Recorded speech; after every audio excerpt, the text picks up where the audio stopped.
جی شفقت صاحب، وہی چیز تھی جو اختیار آپ ولی مانگ صاحب رہے تو تھے، کہہ آپ رہے کو ہیں کہ دی ہم تھی۔ نے آپ کو ثبوت دے دیا ہوا ہے 9 مئی کے حوالے سے، اور اب جو ہے وزیر اعلیٰ خیبر پختونخوا کو خود سٹیپ ڈاؤن کر دینا چاہیے، اس سے پہلے کہ ہم خود انہیں گرفتار کریں، اور تو بہتر یہ ہے کہ وہ خود سٹیپ ڈاؤن کر لیں، جبکہ آپ لوگوں نے تو اس فورنزک رپورٹ کو مسترد کر دیا ہے۔ دیکھیں جی، یہ کوئی پہلا کسی بھی عہدیدار کے خلاف ایف آئی آر نہیں ہے۔ اس سے پہلے ملک کے پرائم منسٹر کے خلاف بھی مقدمات درج ہوتے رہے ہیں۔ تو کیا نواز شریف صاحب نے اور شہباز شریف صاحب نے اور زرداری صاحب نے یہ سارے سٹیپ ڈاؤن ہو گئے تھے کہ ہم سٹیپ ڈاؤن ہوں اور پھر ان کیسز کا فیصلہ کریں؟ یہ تو اتنا بھونڈا کیس ہے کہ 16 مارچ 2023 کی زمان پارک کی ویڈیو ہے، پیچھے زمان پارک نظر آ رہا ہے، ساری بلڈنگ نظر آ رہی ہے، وہ لوگ نظر آ رہے ہیں جو وہاں پہ موجود تھے، اور اس کو یہ منسوب کر رہے ہیں ریڈیو پاکستان کے ساتھ 9 مئی کے ساتھ، اور وہ بھی 2.5 سال کے بعد۔ اتنی قابل شرم قسم کی یہ حرکتیں کرتے ہیں حکومت والے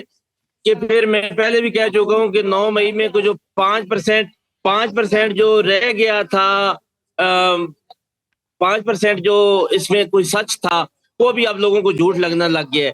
تو اس لیے اس طرح کی اگر یہ حرکتیں کریں گے کہ 2.5 سال کے بعد ایک ویڈیو لے کے آ جائیں گے جو کہ سوشل میڈیا پر پہلے دن سے موجود ہے، اور اس وقوعے سے بھی 4 مہینے پہلے سے موجود ہے۔ یہ 9 مئی ہوتا ہے مئی میں، اور یہ وقوع 16 مارچ 2023 سے سوشل میڈیا اکاؤنٹ پر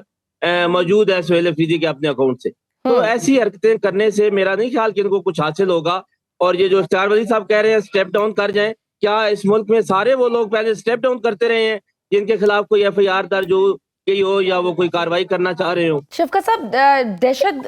گردی نو ڈاؤٹ کہ ایک انتہائی سنگین مسئلہ ہے، اور خیبر پختونخوا سب سے زیادہ متاثرہ صوبہ ہے۔ D G I S P R نے ویڈیو اور ڈیٹا کے ساتھ بڑا واضح کیا ہے کہ دہشت گرد افغان سرزمین سے آتے ہیں اور افغان حکومت کے فتنۃ الخوارج سے روابط ہے۔ ایسے میں سہیل آفریدی صاحب کا یہ پھر کہنا کہ ثبوت دکھائے جائیں کہ دہشت گردی افغانستان سے ہو رہی ہے، کیا یہ قومی بیانیے کے خلاف شکوک و شبہات پیدا کرنے کے مترادف نہیں ہے؟ یہ بالکل ایسا نہیں ہے۔ دیکھیں، جو اسپیکر کے پی اسمبلی ہیں انہوں نے ایک لیٹر لکھا ہے وہاں پہ کور کمانڈر صاحب کو کہ آئیں اور بریف کریں یہاں پہ جتنی بھی پولیٹیکل فورسز ہیں ان کو اسمبلی میں کہ کیا ایشوز ہیں اور کس طرح آپ اس کو ٹیکل کرنا چاہ رہے ہیں۔ تو اسی طرح جو اپنا سہیل صاحب کا بھی یہی کہنا ہے آگے بتا دیا جائے کہ انہوں نے گرینڈ جرگہ کیا ہے جس میں جتنے بھی وہاں کے پولیٹیکل لوگ ہیں، جتنے بھی عمائدین ہیں، جتنے بھی قبائل ہیں، سب کو ایک جگہ پہ اکٹھا کیا ہے اسمبلی میں، اور اسمبلی میں وہاں پہ انہوں نے بیٹھ کے ایک لائے عمل بنایا ہے۔ اور اگر ان کو وہاں پہ بریف کر دیا جائے یا بتا دیا جائے کہ انسرجنسی کس لیول کی ہے اور کس طرح ہو رہی ہے، تو میرا خیال میں وہ ریاست کا حصہ ہے۔ کے پی جو ہے وہاں کا وزیر اعلیٰ جو ڈیمانڈ کر رہا ہے، اور وہاں کے لوگوں 4 دفعہ اپنی عمر میں 4 دفعہ نقل مکانی کر چکے ہیں۔ کوئی ایک دفعہ نقل مکانی کر لے اس کی 5 نسلیں یاد رکھتی ہیں کہ ہمارے آباء و اجداد نے نقل مکانی کی تھی، لیکن یہ وہ لوگ ہیں جنہوں نے پچھلے 20 سال میں اب 4تھی دفعہ نقل مکانی کر رہے ہیں، اور وہ نقل مکانی کا عذاب جو ہے وہ جھیل رہے ہیں۔ اگر ان کو اعتماد میں لے لیا جائے تو میرا نہیں خیال کہ اس میں کوئی بری بات ہے۔ یہ تو ایک ویلڈ کوسچن ہے شفقت صاحب، کیونکہ جو ہے سہیل آفریدی صاحب کہہ رہے تھے کہ جی بتائے ثبوت دیں کہ افغانستان سے دہشت گردی ہو رہی ہے، وہ تو پورا کا پورا data D G S P R نے وتھ پروفز بتایا ہے کہ کہاں سے کیسے ہو رہا ہے،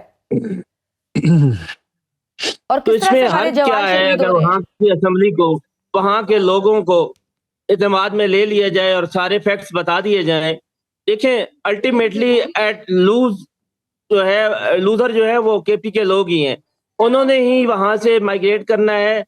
ان کی فیملیز نے ڈسٹرب ہونا ہے، ان کے گھر بار تباہ ہونے ہیں، اور انہی کے بال بچے خوار ہونے ہیں۔ اگر ان کو وہاں پہ بٹھا کے ایک بریفنگ دے دی جائے اور وہاں کے لوگوں کو اعتماد میں لیا جائے، وہاں پہ ایک جو گرینڈ جرگہ ہوا ہے اس میں جو چیزیں طے ہوئی ہیں ان کو مد نظر رکھ لیا جائے، تو میرے خیال میں یہ سارے وہی لوگ ہیں جو پاکستان کے خیر خواہ ہیں۔ ایک صوبے کے سارے لوگ، کبھی بھی یہ ایسے نہیں ہو سکتا کہ خدا نخواستہ وہ پورا صوبہ اینٹی اسٹیٹ ہو گیا ہے، یا وہ سارے صوبے کے لوگ رہنے والے جو ہیں وہ حکومت کے مخالف کچھ سوچ رہے ہیں، ایسا کچھ نہیں ہے۔ وہ سارے لوگ بڑے